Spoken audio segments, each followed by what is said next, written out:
Hi hello friends, welcome back to our channel me ASHA talks. ఈరోజు వీడియోలో మేము రీసెంట్గా విజయవాడ వెళ్ళినప్పుడు బ్లాగ్ అనేది మీతో షేర్ చేసుకుంటున్నాను. మా చందమ్మకి ఏంటంటే పుడదల అనేది ఉందన్నమాట, అంటే గుండు గీయించాలి. అయితే చాలా రోజుల నుంచి అనుకుంటున్నాము, ఎన్ని అనుకున్నా సరే అవ్వట్లేదండి అస్సలు. అలా పోస్ట్ పోన్ అవుతూనే వస్తుంది, ఏదో ఒక మైలు రావటం అలాంటివి ఉంటాయి కదా, సంవత్సరం మైలు అలా వచ్చేస్తూ ఉన్నాయన్నమాట.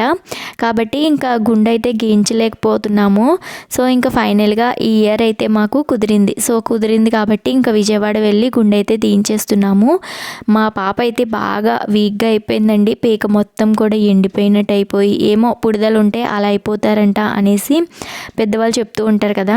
సో కాబట్టి ఎప్పుడు తీస్తామా అనేసరికి లాస్ట్కి ఇంకా ఫైనల్గా ఎప్పుడైతే ఇంకా కుదిరింది, ఇంకా మేము విజయవాడ అయితే తీసుకెళ్ళి గుండె అయితే గీయించేసామన్నమాట. ఇంకా విజయవాడ నుంచి మేమైతే వచ్చేసామండి. వచ్చిన తర్వాత రోజు మనం ఇంటి దగ్గర దేవునికి నైవేద్యం అయితే పెట్టుకోవాలి కదా అమ్మవారికి. సో కాబట్టి ఇక్కడ నేనైతే ఇంకా పొద్దున్నే పరవన్నం అయితే చేసేస్తున్నాను. సింపుల్గా పరవన్నాన్ని వండేస్తున్నాను అనమాట. అయితే మనం విజయవాడ నుంచి వచ్చిన తర్వాత అమ్మవారికి నైవేద్యం పెట్టేసి కోడిని అయితే కోసుకుంటాం కదా. సో అదే జరుగుతుందన్నమాట. ముందు రోజు అయితే మనం నార్మల్గా దేవుడి దగ్గర దీపం పెట్టేసి ఇలా ప్రసాదం పెట్టేసి ఊరుకుంటే సరిపోతుంది. తర్వాత రోజు మనమైతే అమ్మవారి దగ్గర నైవేద్యం పెట్టి అలానే అన్నం పప్పు ఇవన్నీ వండేసిన తర్వాత అమ్మవారికి కోడైతే కోసుకోవాలి. అది కూడా నేను ఈ వీడియోలో అనేది షేర్ చేస్తానండి. ఇదైతే వచ్చిన తర్వాత రోజు వెంటనే మూలైతే వెలిగించుకోవాలి. సో దానికోసం నేను ఇక్కడైతే పరవన్నాన్ని ప్రిపేర్ చేస్తున్నాను. పరవన్నం అనేది అంటే పాలు విరగకుండా చాలా సింపుల్గా ఎలా చేసుకోవాలి అనేది నేనైతే రెసిపీస్ చేశాను కదండి ఫస్ట్లో, ఆ రెసిపీస్ వీడియోలో అయితే ఉంటుంది. ఇలా నైవేద్యాన్ని వండేసుకున్న తర్వాత మనం ఏంటంటే ఇంకా అమ్మవారికి దీపం అయితే పెట్టేసుకోవాలండి.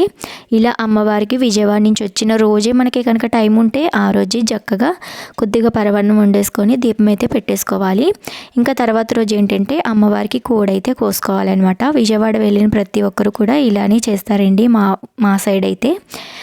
తర్వాత రోజు ఏంటంటే ఇలా అమ్మవారికి మనం నీసు తినే రోజు ఉంటుంది కదా, అంటే మంగళవారం కానీ లక్షవారం కానీ ఇలా వారాల రోజుల్లో ఇలా కోడిని అయితే కోసుకుంటారు. ఇక్కడ వేపకొమ్మ తీసుకొచ్చి అంటే అమ్మవారి స్వరూపంగా భావించి దానికి పసుపు కుంకుమ గాజులు జాకెట్ ముక్క ఇవన్నీ కూడా వేసి అమ్మవారి స్వరూపంగా భావించి దాన్ని అయితే పూజిస్తారనమాట. దాని కింద అమ్మవారి పటాన్ని అయితే పెట్టేసుకొని అంటే విజయవాడ నుంచి తెచ్చుకున్న ప్రసాదాలు కానివ్వండి ఇవన్నీ కూడా పెట్టుకొని అలానే మనం పెసరపప్పు బియ్యం వేసి వండిన అన్నాన్ని అలానే అట్టు బూర్లు గాళ్ళు ఇవన్నీ కూడా నైవేద్యంగా సమర్పించి పూజ అయితే ముగించుకోవాలన్నమాట. ఈరోజే కోడిని అయితే కోసుకొని ఆ రోజు నీసైతే తింటారనమాట. సో ఈ విధంగా మా సైడ్ అయితే విజయవాడ వెళ్ళిన ప్రతి ఒక్కరూ చేస్తారండి. అమ్మవారి మాల వేసుకొని విజయవాడ వెళ్ళి వచ్చిన వాళ్ళు కూడా ఇదే విధంగా పూజ అయితే చేసుకొని అమ్మవారికి నైవేద్యాలు అయితే సమర్పిస్తారు. మరి మీ సైడ్ అయితే ఎలా చేస్తారు అనేది కామెంట్ చేయండి. వీడియో